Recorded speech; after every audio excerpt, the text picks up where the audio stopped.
What's up, everybody? What's up, everybody? Welcome to another edition of Established Run's NBA Injury Report Analysis Show. I'm Drew Dinkmeyer, still learning to talk, joined by Mike Gallagher for a two-game slate. A lot less to talk about after yesterday's monster slate. We got another one of those coming tomorrow, so we'll keep this pretty short and sweet. Mike, how are you doing on the day after Christmas Day, essentially, in the NBA? I know Christmas Day is a big day in the NBA, but the first night of big slate of games. How are you doing on this Thursday? Pretty good, yeah. You, me, and the team, we were basically like Santa Claus. We had to go to like a billion houses and adjust a lot of minutes. Busy work day for us, but it was great. A lot of rookies to talk about. I'm doing a solo pod pretty much after this because I wanted to run through all the quotes, but so many rookies to talk about, which is one of my favorite things. So we'll be talking about that on the pod after. It should be up probably 2 hours after this right now. Perfect. Yeah, make sure to subscribe to the Established Run NBA podcast feed where you can get that solo podcast that Mike's talking about, as well as podcasts that he and I do twice a week in that format. You can continue to follow along during the course of the season as we talk about all sorts of things NBA related. Let's talk about the injury front tonight. It's fairly straightforward. We can start with Milwaukee, where there's no Pat Connaughton, there's no Chris Middleton, there's no Joe Ingles. It's going to be this way for a while, it seems like, as the injury status on Pat Connaughton was going to miss a few weeks into the season, and it seems like it's trending that way for Chris Middleton as well. That is a lot of wing depth to lose for Milwaukee. How do you think they fill it tonight in their opener? Their big thing is going to be Chris Middleton. I think they had to pick. I'm sorry, Chris Middleton. I'm feeling it too. I can't speak either. Bobby Portis. Free Bobby Portis. He's going to be playing a lot. He's probably not going to start. I think they really want to prioritize perimeter defense. We know that Budenholzer has really fallen in love with using Wes Matthews on Harden, so would expect that to be the case. Drew Holiday surprised us a little bit late in the season last year with not getting the Harden assignment as they went with Wes. So I'd expect those matchups to be the case. I think they're going to start Grayson Allen. They don't really need to bring another defender. Just put him on PJ Tucker and call it good. You could have Giannis on Tobias and kind of roam a little bit. So I think that makes a lot of sense. Obviously, you've got Brook on Embiid.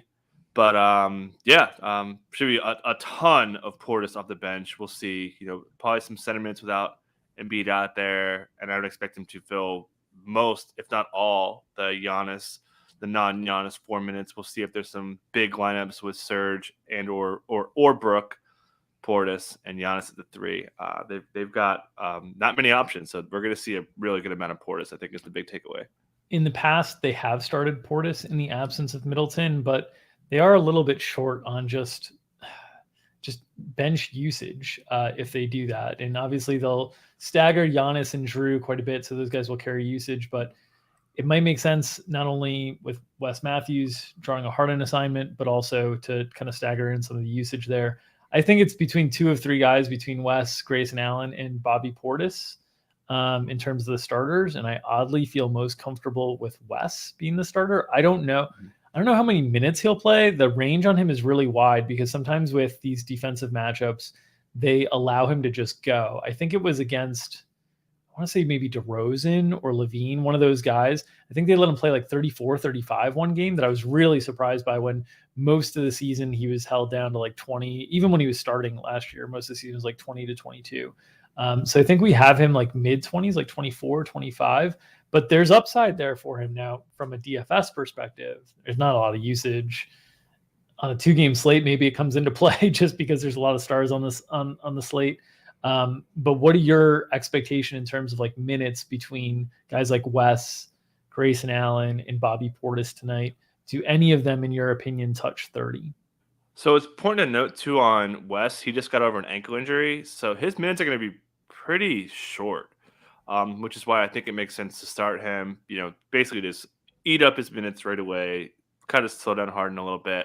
So not a lot of minutes out of him. Again, it's just going to be so much Portis behind. We're going to see a lot of we might see some of that Giannis big stuff, but I don't think they're going to really get to Marcin Beauchamp and all those dudes. But yeah, it's pretty condensed. So I think Grayson Allen's like viable just because I don't think West is going to play a lot, and they could get away hiding him on some of the weaker offensive players. But yeah, not a lot of really good options there. Yeah. And then Jordan Nwora, who has been a star whenever a lot of the guys have sat. We saw this in the preseason. We saw it in the regular season last year when the Bucks mass rest.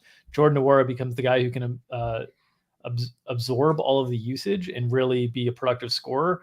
He might have some of that role in the bench. I think I'd be more optimistic on Nwora if you saw Portis starting, just because it might lead to more situations where Nwora is like the second usage guy on the bench. But generally, I don't expect him to consume a ton of minutes. I would expect him to be in the teens tonight. Do you have any differences of opinion on Nwora there? No, I think that sounds right. He's kind of losing competition if you're kind of going bigger that way. So I think that makes a lot. And you're having what's likely a little bit lower usage in that second unit. He should be in the mix, but really tough to get him out there for enough that it's going to be valuable, even on like a 2-gamer. Yeah. All right. Let's talk about Philadelphia. Is there anything to talk about Philadelphia on the injury report side? Usually with them, we don't know. But in terms of the injury report today, is there anything on the Philadelphia side that we should be highlighting? No, not really. I think they're pretty healthy. Rotation more or less expected, except for Embiid picked up a couple quick fouls that got Montrezl Harrell in the rotation actually first. But Doc Rivers was actually asked about that, and he said, like, oh, he wasn't supposed to be our sixth man. It's because Embiid had fouls. So Yeah. he also mentioned it was kind of the matchup they wanted to go with there, where they went with him over Reed. He said that Harrell, quote, earned it. So, Harrell being pretty short, you got Giannis who lives at the rim. I think tonight is a Paul Reed night. Yeah, that's what I was instead getting of at. Montrezl Harrell. We have it projected differently because of what we've seen in one game, but I mean, neither of these guys are really going to make much of an impact unless Embiid gets into severe foul trouble. But yeah. I think it's more likely that Paul Reed gets into the game tonight than Montrezl Harrell for matchup purposes. Doc Rivers has said they're going to do these things with matchups all year long, so just be prepared for it. Okay, let's get to the Lakers side of things, where once again LeBron James and Anthony Davis are probable. Any other injury notes for the Lakers to worry about tonight? No. AD had a few falls, as did Embiid. Like it makes you nervous seeing AD go to the ground. And anybody, AD and Embiid specifically. Man, I can't talk today. It's contagious. But yeah, pretty healthy. Standard probable tags there. Should see a pretty similar rotation. Curious to see what they do with Lonnie Walker and Kendrick Nunn, if that was a Steph specific thing. Ham didn't really shed any light on the rotation there, so I actually probably have to update these depth charts here. But no Damian Jones. I definitely have to update these depth charts after I get off here. There's some surprises. Yeah, and I think the rotation in the first game got a little bit screwy just because Pat Beverly was in consistent foul trouble all night long. So I think that did allow more upside for Kendrick Nunn, who then played well and took that and ran with it a little bit. I don't think he was expected to play as much as he did, but I think he earned that playing time during the course of the game. And I think with these rotation players on the Lakers that are these guards that don't really separate themselves like naturally all the time, I think it's going to be hot hand situation. And so maybe Kendrick Nunn does earn that playing time to kind of get back up into the mid-20s after playing that last game. But I don't think he would have gotten there if Pat Bev stayed out of foul trouble. I think the intention was to play Russ close to 30. Pat Bev was probably going to come in the mid-20s. And then Lonnie Walker looked like they were prioritizing him above Kendrick Nunn and Austin Reeves in terms of the rotation. So it'll be interesting to see if Nunn's performance in that first game, which offered them shooting and secondary playmaking and things that they need with some of these lineups that they put out there, if that allows him to hold up into these low to mid-20s. But you saw Austin Reeves' minutes come way down from what we had seen in the preseason. Beverly did get to 25 despite all the foul trouble, which I think suggests there's a little bit of a ceiling there. They know they need to do while they have these guys healthy, they kind of need to do everything they can to win games because the roster is not super deep in a very deep Western Conference. So what are your thoughts on, and we saw Matt Ryan, which was a little bit surprising, but they were very desperate for shooting. And he came in and just is there to shoot threes. It's just, so what are your thoughts on these secondary guys tonight for the Lakers in terms of who emerges with the most minutes between Beverly, Lonnie Walker, Nunn, Reeves, Toscano Anderson, those guys? How would you rank them?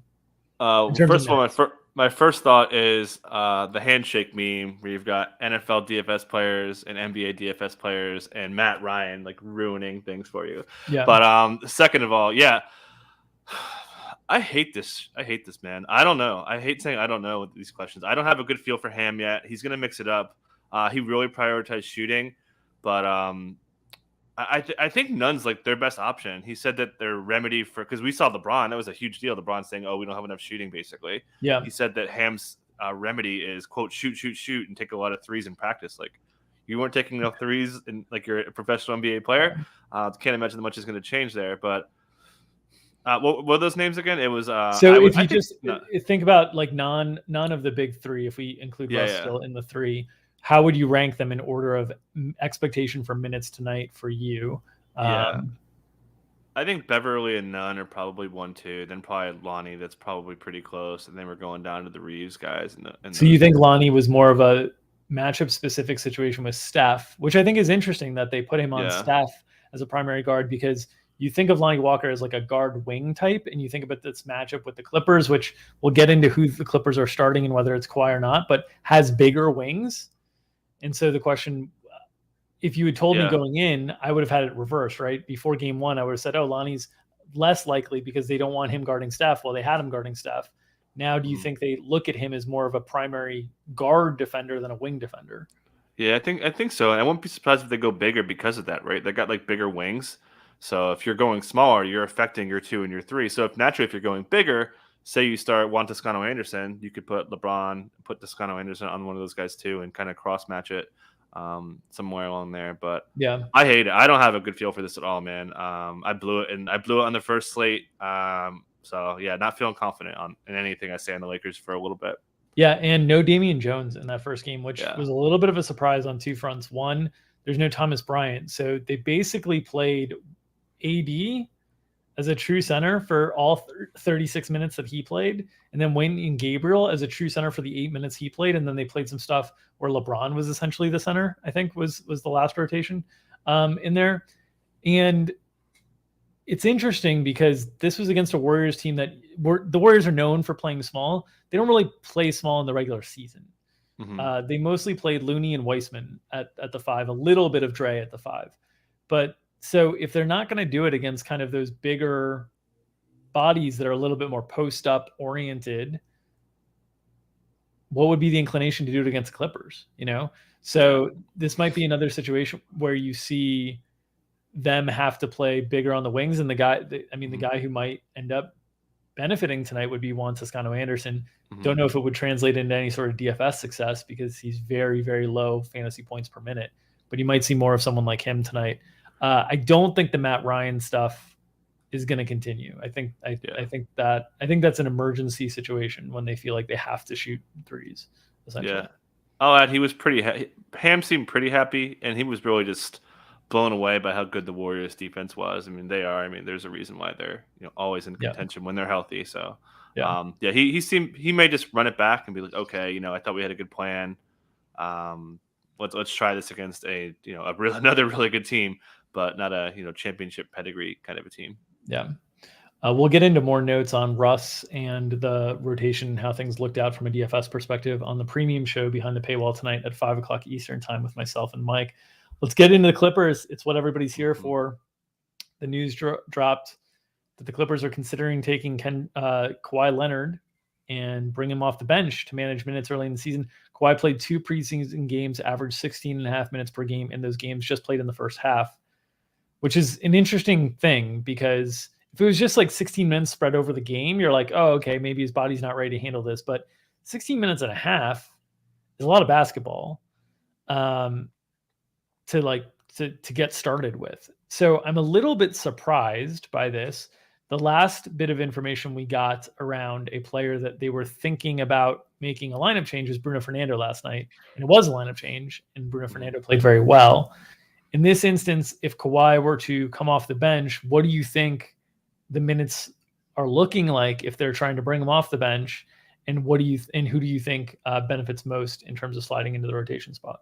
So just to bring some quotes to this, last weekend, I think it was, Ty Lue said he was asked about a hard cap on Wall and Kawhi, and he kind of beat around the bush, which leads me to believe that he does have a hard cap.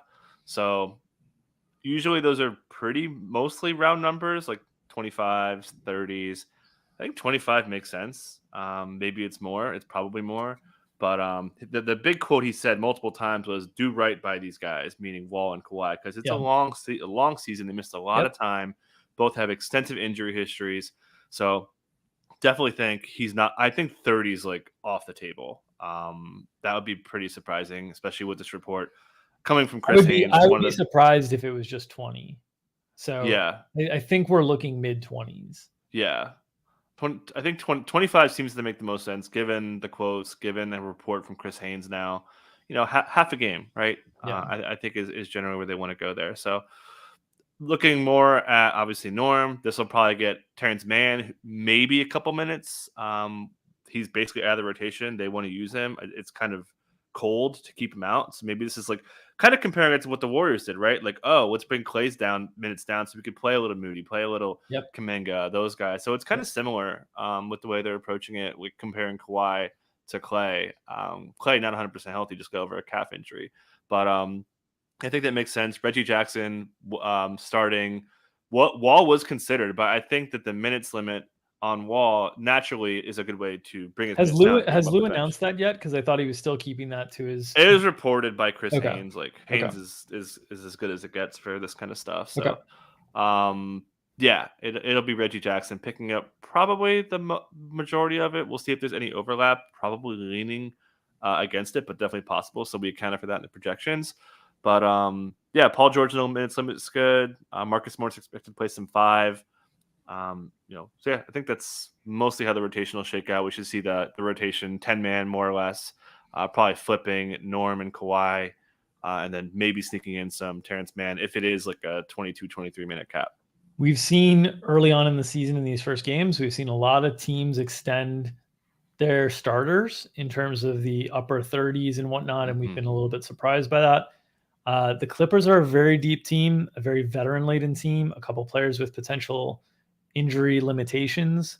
How many Clippers do you expect to see their minutes at the end of the night start with a 3 and be double digits? How many guys get into the 30s tonight on the Clippers, do you think?